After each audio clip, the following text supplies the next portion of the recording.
오늘 우리에게 주신 하나님의 말씀입니다. 시편 50편 16절에서 23절입니다. 하나님의 말씀입니다. 함께 합독하시겠습니다. 악인에게는 하나님이 이르시되 내가 어찌하여 내 율례를 전하며 내 언약을 내 입에 두느냐. 내가 교훈을 미워하고 내 말을 내 뒤에 던지며 도둑을 본즉 그와 연합하고 간음하는 자들과 동료가 되며 내 입을 악에게 내어주고 내 혀로 거짓을 꾸미며 앉아서 내 형제를 공박하며 내 어머니의 아들들을 비방하는도다. 내가 이 일을 행하였어도 내가 잠잠하였더니 내가 나를 너와 같은 줄로 생각하였도다. 그러나 내가 너를 책망하여 내 죄를 내 눈앞에 낱낱이 드러내리라 하시는도다. 하나님을 잊어버린 너희여, 이제 이 일을 생각하라. 그렇지 아니하면 내가 너를 찢으리니 건질 자 없으리라. 감사로 제사를 드리는 자가 나를 영화롭게 하나니 그의 행위를 옳게 하는 자에게 내가 하나님의 구원을 보이리라. 아멘. 말씀을 통해서 주님의 마음을 헤아리는 이 아침 되기를 주님의 이름으로 축복합니다. 아멘. 오늘 시편 말씀을 묵상하면 예수님 다시 오실 때 모습이 그려짐을 말씀드렸습니다. 그러면서 동시에 주님께서 이 땅을 살아가는 성도들에게 진정 무엇을 원하시는지를 오늘 본문은 우리에게 알게 해주시는데요. 마지막 날 심판주로 오시는 주님께서는 어제 본문에 잠잠하지 않으신다라고 말씀하셨습니다. 그러니까 하나님 앞에서의 그 심판은 아무도 피할 수 없음을 말씀하시죠. 그러면서 하나님께서 이제 구체적으로 심판하시는 내용에 대해서 오늘 본문 말씀하시는데요.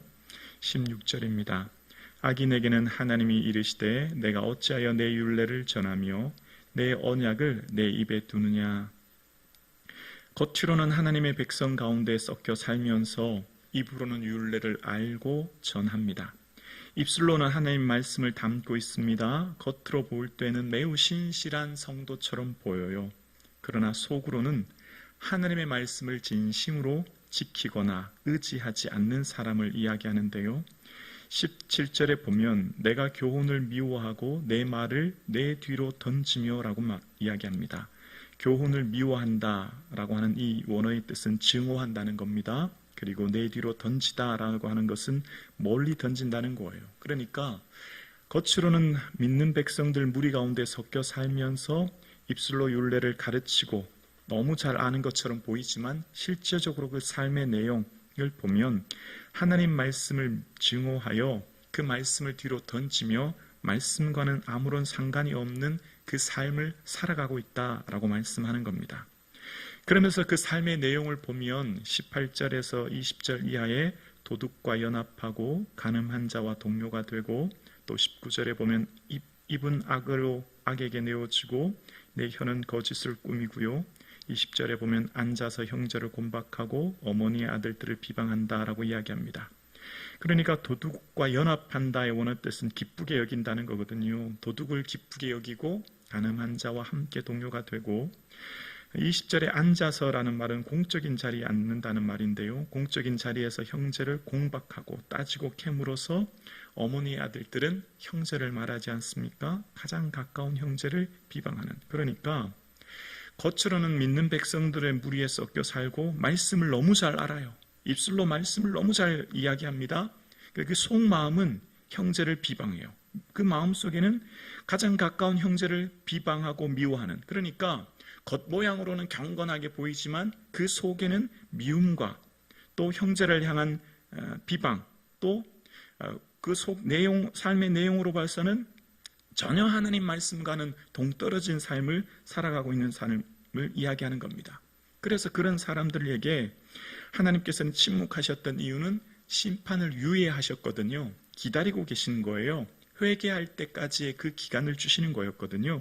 그런데 사람들은 착각하는 거예요. 어떻게 착각했냐면 21절에 보면 내가 이 일을 행하여도 내가 잠잠하였더니 내가 나를 너와 같은 줄로 생각하였도다.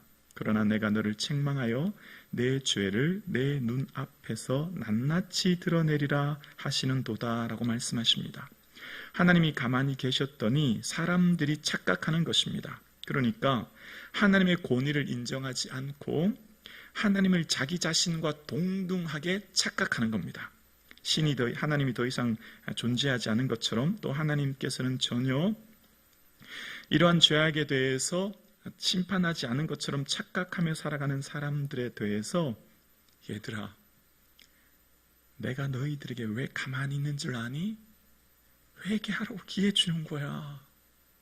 그때는 너희가 지금 돌이킬 때야 라고 말씀하시면서, 얘들아, 너희가 만약 돌이키지 않으면 너희의 모든 죄를 낱낱이 드러내 보일 거다 라고 말씀하는 거예요. 너무 두렵지 않습니까?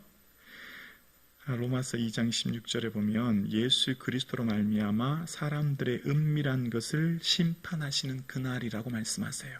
얼마나 두려운지 몰라요. 말씀을 묵상하면 묵상할수록 하나님은 두려우신 하나님입니다. 여러분, 하나님은 늘 사랑의 하나님이라고 하니까 하나님에 대해서 그렇게 어미하신 하나님에 대한 그 권위를 잘 인식하지 못하는데요, 하나님의 그 어미하심과 권위, 그 심판주로서 하나님을 생각하지 못하니까 삶의 경건한 모습이 자꾸 약화되는 겁니다. 그러나 우리의 삶은 반드시 은밀한 것도 심판하신 그날 있음을 하나님 낱낱이 드러내신다고 말씀하세요. 그러면서 하나님께서는 하나님의 은혜를 잊은 자들에 대해서 경고하시기를 22장 말씀하십니다. 하나님을 잊어버린 너희여, 이제는 이를 생각하라. 그렇지 않으면 내가 너를 찢으리니 건질 자가 없으리라. 여기 하나님을 잊어버리다라고 하는 샤카흐라는 단어는요, 무의식적으로 잃어버리는 게 아니에요. 그러니까 바쁘게 살면서 잠깐 잊어버리는 걸 말하는 단어가 아니라 고의적으로 거부하고 외면하는 적극적인 행동을 동반하는 잊음을 말하는 겁니다. 하나님을 바쁘게 살다 보면 잠깐 잊고 살 수 있죠. 그걸 말하는 것은 아니에요. 고의적으로 하나님을 잊어버리고 거부하는 행동을 동반하는 것, 잊음을 말하는 거예요. 그러니까 겉으로는 하나님에 대해서 율법도 잘 말하고 율법을 너무 잘 이야기하고 하지만 겉으로는 굉장히 거룩한 척 보이고 믿는 무리 가운데 있으면서 살아가는 것 같지만 사실은 하나님에 대해서 고의적으로 거부하는 삶을 말하는 거죠. 잊어버렸다는 겁니다. 여러분, 구약에서 우리가 이렇게 이스라엘 백성들의 역사가 주로 출애굽기 역사잖아요. 그리고 가나안 땅에서 정착한 삶에서 이 바벨론 포로 가는 이런 전체적인 역사인데, 이스라엘 백성들이 이제 가나안 땅에 들어가기 바로 목전에서 모압 평야에서 이제 조금만 더 가면 가나안 땅 들어가요. 그럴 때 모세가 누누이 강조하고 또 강조하고 끊임없이 얘기한 게 한 가지가 있습니다. 그게 이제 신명기잖아요. 이 설교가. 그때 말한 게 있습니다. 너는 기억하라, 너희가 애굽 땅 종되었더니 라고 말씀하시는 거예요. 너는 반드시 기억해야 돼. 너희들은 원래 애굽에서 종이었다. 그리고 또 말씀하세요. 너희를 40년 광야의 길을 걷게 하신 것 기억해야 된다. 너희 그 광야의 시간 동안 하나님께서 지켜주신 것 잊어버리면 안 돼. 계속해서 신명기를 한번 읽어보십시오. 기억하라는 단어가 계속 등장해요. 그리고 또 하나 등장하는 게 있어요. 잊지 말라는 단어입니다. 그러니까 신명기에 나타나는 두 단어, 기억하라와 잊지 말라는 건데요. 잊지 말라고 하는 것은 너희가 하나님 주신 그 땅에 들어갈 때에 너희가 건축하지 아니한 크고 아름다운 성읍을 얻고 너희가 세우지 아니한 아름다운 물건이 집에 가득하고 너희가 파지 아니하는 우물물을 차지하고 내가 심지 않은 포도원과 감람나무를 차지하여 배불리 먹게 될 그때에 종되었던 집에서 인도해 내신 하나님을 잊지 말라라고 말씀하십니다. 너희들은 원래 종이었고 가나안 땅 들어가서 얻는 것 너희 힘으로 얻은 게 아니다. 다 거저받은 거야. 잊지 마. 잊으면 하나님께서 징계하시고 진노하실 거야 라고 누누이 얘기했습니다. 여러분, 우리의 믿음은 언제 증명되는지 아세요? 내 믿음이 진짜 믿음인지는 언제 알게 되냐면 시험 때도 증명이 됐지만 기도 응답 후에도 드러납니다.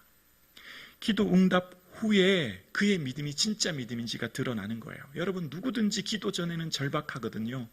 기도 전에는 누구든지 하나님을 붙들고 애쓰고 몸부림칩니다. 그런데요, 기도 응답을 이루었습니다. 성취되었습니다. 그때 보면 진짜 믿음인지를 알게 되는 거예요. 모든 사람들은 기도 응답이 되면 어떻게 될까요? 더 이상 절박함이 사라집니다. 그리고 어떻게 될까요? 누려야 되겠다 생각하는 거예요. 여러분, 권태와 실증은 언제 올까요? 절박한 사람은 권태와 실증이 올 수 없어요. 권태와 실증은요, 성공한 이후예요. 배부를 때예요. 그때는 누려보자 하는 마음이 생기거든요. 여러분, 우리의 인생살이 가운데 정말 주의해야 될 때가 언제일까요? 기도응답 후에인 거예요. 그때 진짜 믿음이 드러나는 거예요. 노점상에서 야채를 팔아서 아들을 키워서 겨우 대학을 보냈더니 대학에 명문대학을 졸업한 아들, 멋진 대기업을 입사하여 멋진 아내와 결혼하여 살아갑니다. 그러나 시골의 시장에서 생선 장사하는 어머니, 냄새나고 싫어요. 은혜를 잊어버리면 어머니 찾아가는 것도 싫고 어머니 오는 것도 싫어요. 만나는 것도 싫어요. 은혜를 망각하면 효도하지 못하죠. 저절로 큰 줄 알아요. 저절로 큰 줄 알아요. 무슨 얘기하려고 하는지 아시죠? 내가 성공하고 내가 부유하고 내가 뭔가를 이뤘을 때는요, 저절로 된 줄 알아요. 자기가 이룬 줄 알아요. 착각해요. 큰일 나는 거예요. 큰일 나. 정체성은 종이라는 거예요. 신명기에 끊임없이 얘기하는 거예요. 말씀이 애굽 땅 종 되었던 것을 기억하라는 거예요. 내 신분은 종이라는 겁니다. 노예예요. 노예. 주인의 뜻대로 주권이나 소유권이 없어요. 시키면 시키는 대로 하는 노예인 말입니다. 그런데 애굽 땅 가서 성읍을 얻고 집을 얻고 땅을 얻고 모든 것을 얻어보니 그때 무슨 마음이 들까요? 하나님도 믿어야지만 바알도 섬기고 아세라도 섬기고 딴 마음이 드는 거예요. 잊어버리면 큰일 납니다. 하나님 잊어버리면 큰일 나요. 여러분, 우리의 삶에 정말 가장 위험한 때는요, 성공한 때, 응답받은 때, 성취한 때예요. 모든 것을 이루었을 때 그때가 가장 위험합니다. 그때가 왜 위험할까요? 실증과 권태가 일어나거든요. 하나님을 향한 헌신과 수고가 이제는 귀찮아요. 이젠 다 싫어요. 여러분, 우리의 삶에 잊어버리면 안 됩니다. 우리가 누구인가를 기억해야 합니다. 생각해야 합니다. 나는 원래 종이에요. 나는 원래 죄인이에요. 나는 원래 아무것도 아닌 자예요. 나는 원래 하나님 앞에 무능하고 무익한 자임을 끊임없이 기억하지 않으면 하나님 말씀하십니다. 22절에 보면 하나님을 잊어버린 너희여 이제는 생각하라. 그렇지 않으면 내가 너희를 찢으리니 건질 자 없으리라. 마치 사자가 먹잇감을 찢어버리듯이 심판의 날이 불이불식간 찾아온다는 것을 이야기합니다. 하나님 심판 때가 오면 더 이상 기회는 사라지는 거예요. 오늘 본문 말씀드렸죠. 마지막 날 마치 하나님의 임재의 순간 심판주로 오실 그때에 모든 사람들을 심판할 그때에 각자 행한 대로 심판하시는 그 하나님의 은혜 가운데 이제 악인과 의인의 심판의 날이 있을 그때에 하나님 찢으시는 그날, 여러분, 오늘 본문 속에서 또 반드시 우리에게 깨닫게 하는 게 있어요. 천국과 지옥이 있으며 그 찢으시는 그 지옥의 고통, 하나님 진노를 피할 수 없음을 기억하며 지금이야말로 하나님의 은혜를 기억하고 그 심판한 날을 생각하며 그 천국 주신 하나님의 은혜를 기억하며 감사가 넘칠 수 있기를 주의 이름으로 축원합니다. 내가 누군지를 알면 그 다음 23절 하나님께서 말씀하십니다. 감사로 제사 드리는 자가 나를 영화롭게 하나니 그의 행위를 옳게 하는 자에게 내가 하나님의 구원을 보이리라. 하나님이 진정 원하시는 게 뭔가를 오늘 본문에 말씀하세요. 감사함으로 예배하라는 겁니다. 너의 삶의 존재 이유와 근거, 내 모든 것이 하나님으로부터 왔음을 알기에 하나님 앞에서 지금까지 산 만큼 감사하고 지금까지 누린 것만큼 감사하고 숨쉬는 모든 것만큼 감사하는데 어떻게 감사하냐면 행위로 옳게 하는 자. 감사는요, 삶으로 드러난다는 겁니다. 감사는 그 삶에 하나님의 주권을 인정하는 삶이 드러난다고 말씀하세요. 오늘 본문의 말씀에 성도에게 하나님 뭘 원하신지를 또 말씀하세요. 얘들아, 너희는 허물과 죄로 죽어야 될 진노의 자녀다. 너희는 흑암의 권세에서 죽어야 될 진노의 자녀를 내가 건졌고 그 종되었던 너희를 건져서 하나님의 사랑의 나라로 옮겼던 거룩한 백성 되었다. 이것으로 인하여 감사해야 된다. 오늘 예수 믿는 것으로 인하여 감사할 수 있기를 주의 이름으로 축원합니다. 우리의 첫 번째 감사가 예수님이잖아요. 예수 믿고 구원 얻은 것, 이거보다 더 큰 은혜와 감사가 어디 있습니까? 원래 종이었고요, 원래 진노의 자녀였고요, 원래 지옥 백성이었고요, 원래 흑암의 권세에 있었던 우리를 건져내신 거예요. 그래서 하나님 앞에서 원하시는 게 감사로 제사 드리는 자를 하나님 기뻐하신대요. 그리고 그 삶으로서 하나님을 기뻐하는 삶을 살아내는 것을 오늘 본문 말씀하고 계세요. 오늘 본문을 통해서 시편 50편은 우리에게 끊임없이 말씀하십니다. 하나님은 우리가 우리의 삶에 감사의 예배를 드리는 자를 하나님 진심으로 기뻐하신다 말씀하세요. 오늘 새날을 허락하신 하나님 앞에 감사가 충만한 이 아침 되기를 주님의 이름으로 축복합니다.